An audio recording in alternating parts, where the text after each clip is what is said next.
পাগল ফকিরের পিছু গিয়ে এবার আর্য এবং রাজনন্দিনীর আসল পরিচয় জেনে গিয়েছে অপর্ণা। হ্যাঁ প্রিভার্স, এমনটি দেখা যাবে আজকের পর্বে। বিস্তারিত জানতে ভিডিওতে একটি লাইক দিয়ে পুরো ভিডিওটি দেখতে থাকুন। গল্পের শুরুতেই আমরা দেখতে পাবো অপর্ণা আর্যকে বলছে, স্যার আপনি কার জন্য আছেন? তখন আর্য বলে, কেন আমি তোমার জন্য আছি, সারা জীবন আমি তোমার পাশে থাকবো। আর তখন অপর্ণা বলে, তাহলে স্যার আমি কার জন্য আছি? তা শুনে আর্য চমকে যায়। তখন অপর্ণা বলে, আমি যার জন্য আছি সে কে, তার নাম কি, তার পরিচয় কি? যা শুনে তো পুরোই চমকে যায় আর্য আর বলতে থাকে, অপর্ণা তুমি এটা কি কথা বলছো, তুমি ঠিক আছো? তখন অপর্ণা বলে, স্যার আমি পুরোপুরি ঠিক আছি, আমি আপনার জন্য জীবন দিতে পারি, আপনাকে অনেক ভালোবাসি, আপনার জন্য আমি সব করতে পারবো। তাহলে যে মানুষটাকে আমি এত ভালোবাসি তার পরিচয়কে আমি জানতে পারবো না? তখন আর্য বলে, শোনো অপর্ণা, কিছু কিছু কথা আছে, কিছু কিছু পরিচয় না জানাই ভালো।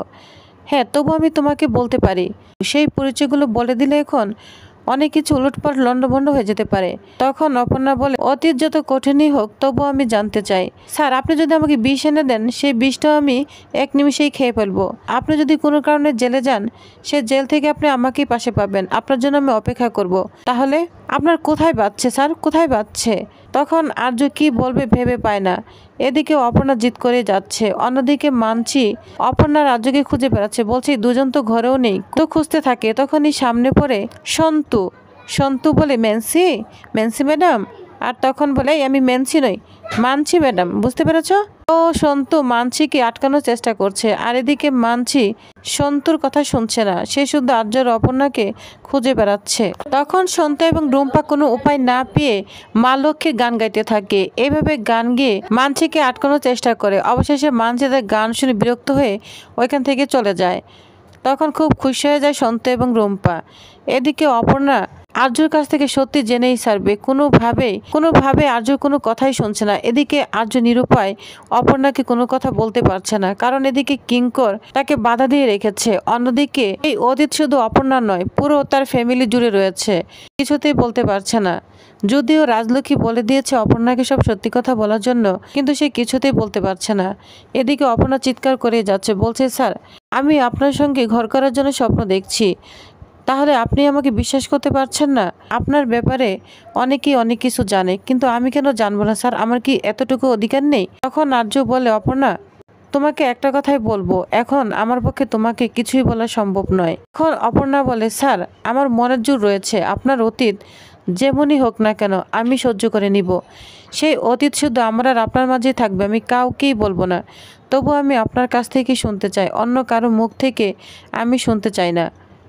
তো আর্যকে অনেকভাবে রিকোয়েস্ট করতে থাকে, কিন্তু আর্য বলে, অপর্ণা তুমি আমাকে আর কিছুই বলো না, আমি নিরুপায়। ক্ষমা চেয়ে অপর্ণার কাছ থেকে আর্য কষ্ট নিয়ে চলে যায়। এদিকে আর্য আড়ালে দাঁড়িয়ে খুব কষ্ট পেতে থাকে, বলছে, অপর্ণা তোমাকে আমি আবারও কষ্ট দিলাম, কিন্তু এছাড়া আমার আর কোনো উপায় ছিল না। তুমি যদি একটু আমাকে বুঝো তাহলে আমার কষ্টটা বুঝবে। এদিকে আড়াল থেকে সন্তু সব দেখছে, বলছে, ও তাহলে কথা শেষ, আর্য ছাত্র চলে এসেছে, তাহলে কথা কমপ্লিট। কিন্তু আর্য স্যার কথা বলে ওইভাবে দাঁড়িয়ে আছে কেন? তার তো খুশি থাকার কথা। আর্য স্যারের মনটা এত খারাপ কেন? এদিকে অপর্ণাও তো বের হচ্ছে না, ওদের দুজনে কি আবার কোনো সমস্যা সৃষ্টি হলো? তখন আর্য স্যার ওইখান থেকে চলে যায়। এদিকে সন্তু লুকিয়ে পড়ে, আর তখন অপর্ণা খুব কান্না করছে, বলছে, আমি কি খুব বেশি চেয়ে ফেলেছি স্যার?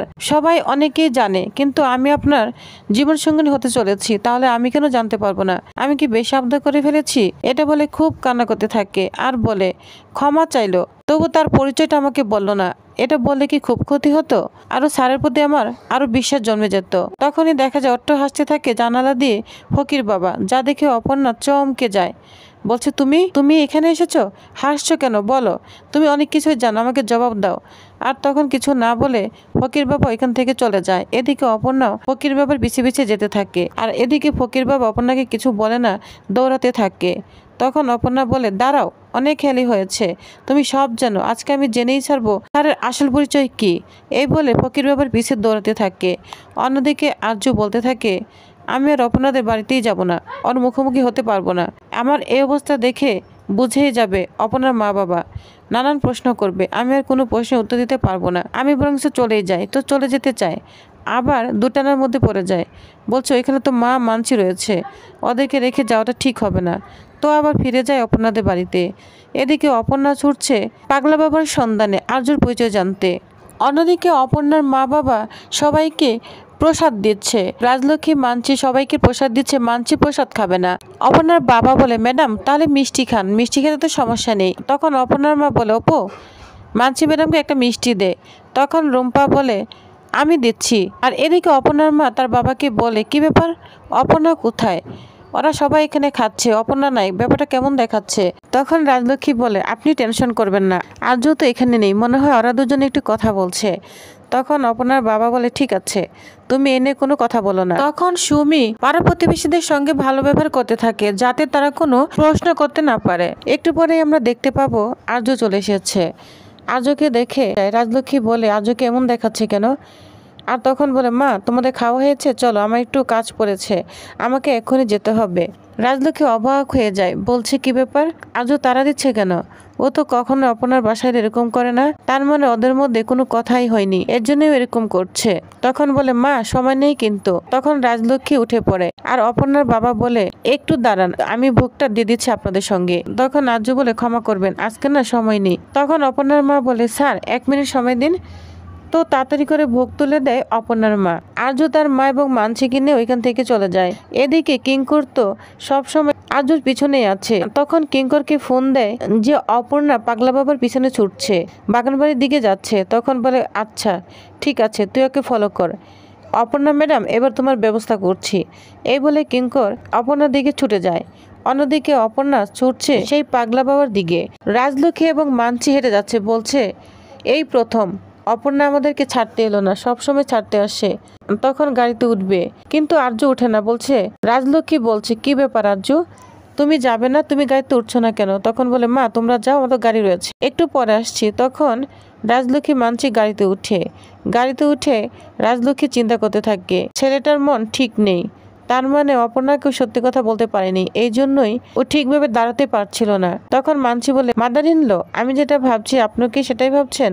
তখন রাজলক্ষ্মী বলে, মানছি তুমি কি ভাবছো আমি জানি না, আমার খুব মাথা যন্ত্রণা হচ্ছে, তুমি আমাকে কোনো প্রশ্ন করো না। কিন্তু মানছি কোনো কথাই শুনতে চায় না। তখন রাজলক্ষ্মী কথা এড়িয়ে যাওয়ার জন্য চেষ্টা করে। অন্যদিকে দেখা যায় আর্য গাড়িতে উঠছে না, তার মনটা ছটফটি করছে, কারণ সে অপর্ণাকে কষ্ট দিয়ে নিজেও শান্তিতে নেই। এদিকে অপর্ণা সেই পাগলা বাবার পিছনে ছুটতে ছুটতে অনেক দূর ছুটে গিয়েছে। তখন বলে, আমি কোথায় আসলাম, আর আমার মনে হচ্ছে উনি ইচ্ছে করে আমাকে এখানে নিয়ে আসছে, আর এটা তো সেই বাগান বাড়ি, সে অনেক আগে ঝড়ের তাজুর সঙ্গে এখানে এসেছিল। তো অপর্ণা ফলো করতে থাকে পাগলা বাবার দিকে। তো প্রিয়বাস, তাহলে আপনাদের কি মনে হচ্ছে এবার পাগলা বাবার পিছনে গিয়ে আর্যর আসল পরিচয় সম্পর্কে কি জানতে পারবে অপর্ণা? তো কি হতে চলেছে নেক্সট আকর্ষণীয় পর্বে জানতে অবশ্যই আমার সাথেই থাকুন। ধন্যবাদ।